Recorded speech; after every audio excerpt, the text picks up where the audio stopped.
الشیطان الرجیم بسم اللہ الرحمن الرحیم الحمد للہ الذی وعد الفلاح للمصلین المتقین والصلاة والسلام علی سادات العابدین محمد وآلہ الطیبین الطاہرین المعصومین المظلومین المقدسین بابا بلند نعرہ صلوات.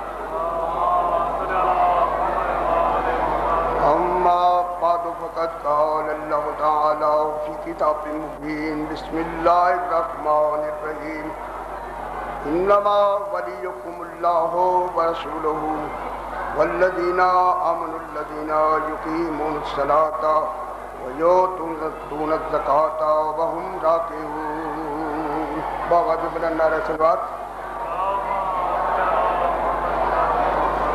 حضور یہ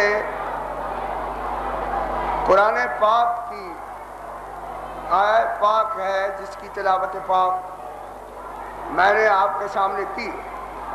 سادہ الفاظ میں اس کا ترجمہ یہ ہے کہ بس تمہارا حاکم اللہ ہے اور رسول بھی تمہارا حاکم ہے، اور وہ لوگ جو صاحبان ایمان ہیں نماز کو قائم کرتے ہیں، حالت رکوع میں زکوٰۃ دیتے ہیں. یعنی ولی تین بتائے گئے، ایک اللہ حاکم، ایک رسول اور ایک وہ جو حالت رکوع میں زکوٰۃ دے. چنانچہ شافعی صاحب کہتے ہیں یا علی انت الذی اعطیت وکنت راکع، اے علی تیری وہ ذات جس نے رکوع میں زکوٰۃ دی، ذالک نفس القوم یا خیر الراکع، یہ سب سے بہترین رکوع کرنے والے یہ قوم کی جان ہے. یعنی زکوٰۃ تو دے دے علی تیری ولایت، اللہ تیری ولایت مطلقہ کا اعلان کرے گا، اور جو زکوٰۃ دے گا رکوع میں اس کی نماز ہی جاتی رہے گی. ماشاءاللہ. بابا جی بلند نعرہ صلوات.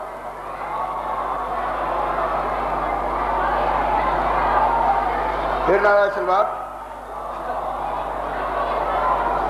اب ولی تین نکلے، ایک اللہ، ایک رسول، ایک علی.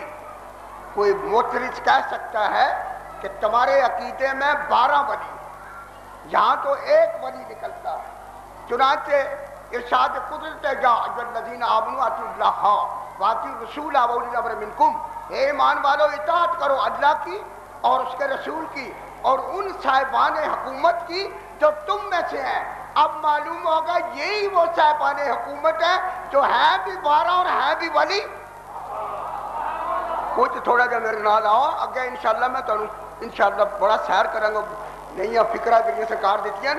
سبحان اللہ نال ایک یاد رکھے، سبحان اللہ جو بندی بھی کہہ سکتا ہے، سبحان اللہ جماعت اسلامی والا بھی کہہ سکتا ہے، سبحان اللہ مرزائی بھی کہہ سکتا ہے، لیکن اللہ کو جس نے ثابت کیا ہے وہ علی ہے. علی کا نعرہ ہونا بڑا ضروری ہے. اس طرح نہیں نعرہ ایسا مارو ایسی گونج آوے سارے دا آواز آوے یا علی یا علی اکبر. اب جناب پھر ارشاد ہوتا ہے، عاقب کی تعریف کر رہا ہوں. افمن یہدی الی الحق احق ان یتبع اما لا یہدی الا ان یہدی فما لکم کیف تحکمون. کیا وہ شخص جو حق کی رہبری کرتا ہے، جو بات کہتا ہے حق ہے، وہ اس بات کا زیادہ حقدار ہے کہ اس کی حکومت کو تسلیم کر کے اس کے حکم کی پیروی کی جائے، اس کا اتباع کیا جائے. اما لا یہدی، یا وہ شخص جو ممبر رسول پہ بیٹھ گیا ہے لیکن ہدایت نہیں کر سکتا، حق نہیں بیان کر سکتا. اور تیسرا وہ شخص ہے الا ان یہدی، یعنی خود تو ہادی نہیں ہے، ممبر رسول پہ حاکم بن کے بیٹھ گیا ہے، مسئلہ آتا ہے اس کو حل نہیں کر سکتا، لہذا ہادی سے پوچھ کے مسئلہ بتاتا ہے. اس کا مطلب یہ نکلا کہ ایک وہ ہے جو کسی سے پوچھتا نہیں ہے، بتاتا ہی جاتا ہے. ماشاءاللہ علم دوست حضرات بھی تشریف فرما ہے. بابا جو بلند نعرہ سلوات. یہ حاکم کی تعریف کر رہا ہوں کہ حاکم کیسا ہونا چاہیے, جسے اللہ مقرر کرے وہ حق کی حق بیان کرے. حاکم دنیا میں بہت سے بن کے رسول کے منبر پر بیٹھے, لیکن جب مسئلہ آیا حل نہیں کر سکے تو ہم ان سے کہتے ہیں اگر علی سے پوچھ کے تم مسئلہ حل کرتے ہو, خود ہی منبر سے اتر جاتے, اگر علی بیٹھ جاتا اتنے مسائل کائنات کو بتا جاتا کہ ہر مشکل کا حل اس زمانے میں موجود ہوتا. ماشاءاللہ پھر سبحان اللہ ہو رہا ہے, نعرہ نہیں آ رہا.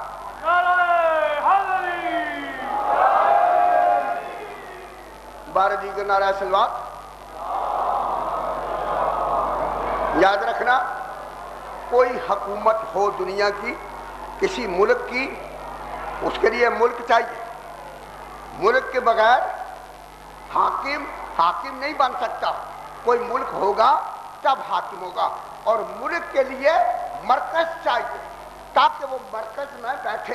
اسی طرح ضلع کے لیے بھی مرکز چاہیے, قسمت کے لیے بھی مرکز چاہیے, صوبے کے لیے بھی مرکز چاہیے, ملک کے لیے بھی مرکز چاہیے. لیکن وہ مرکز یعنی فرض کر لیجئے ایک ضلع کا حدود دربہ 2000 مربع میل ہے یا 4000 مربع میل ہے, تو اس ضلع کا مرکز وہ مقام رکھا جائے گا جو قریب اس کا مرکز بنے, 4000 مربع میل کا مرکز بنے. اگرچہ ان کی اپروچ اتنی نہیں ہوتی, لیکن دیکھنا یہ ہے خالق ہے عالمین کا خالق, اور مرکز اس نے دینا عالمین کے لیے. ہائے ہائے ہائے, مرکز اس نے دینا عالمین کے لیے, پاکستان کے لیے نہیں, چین کے لیے نہیں, جاپان کے لیے نہیں, دنیا کے لیے نہیں, پوری عالمین کا مرکز ہونا چاہیے. اس نے مرکز کسے مقرر کیا؟ بیت اللہ کو. بیت اللہ کو آج بھی دنیا ماپنے کے لیے اٹھے, اس پوری دنیا کا ایکچوئل مرکز بیت اللہ ہے, اور بیت اللہ کے اوپر اسٹریٹ لائن خط مستقیم کھینچ لیا جائے اوپر تک جائے گا. فرشتوں کا مرکز ہے بیت الشراق, بیت المعمور, وہاں فرشتے حج کرتے ہیں. یہ اسی اسٹریٹ لائن پہ ملے گا, نیچے بھی جائے. یعنی اس کا مطلب ہے یہ جو ہے بیت اللہ یہ تمام عالمین کا مرکز ہے اور ہوتا للعالمین ہے. تو جو عالمین کا حاکم ہوگا اس مرکز میں دیکھا جائے گا. نہیں سمجھے؟ نہیں سمجھے؟ علی کل جہانوں کا حاکم ہے, علی کل جہانوں کا حاکم ہے. اور اہل سنت والجماعت کی کتب میں روضۃ الاحباب میں ہے, اس میں یہ ہے کہ انا فاطمہ بنت اسد ولدت امیر المومنین علی ابن ابی طالب فی جوف الکعبہ. بے شک فاطمہ بنت اسد صلوات اللہ علیہ نے یعنی سرکار علی علیہ السلام کی ظہور کا سبب بنی, جناب کے ظہور کا سبب بنی. کہاں؟ فی جوف الکعبہ, کعبے کے مرکز میں.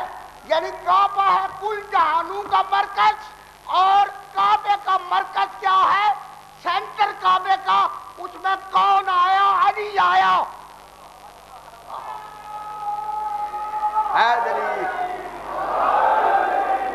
اب جناب پھر پیش کر رہا ہوں بآواز بلند نعرہ سلوات.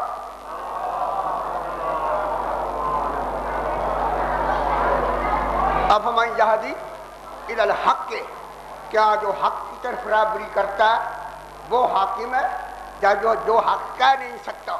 اب جناب یہ کیسے سمجھیں گے کہ حق کیا؟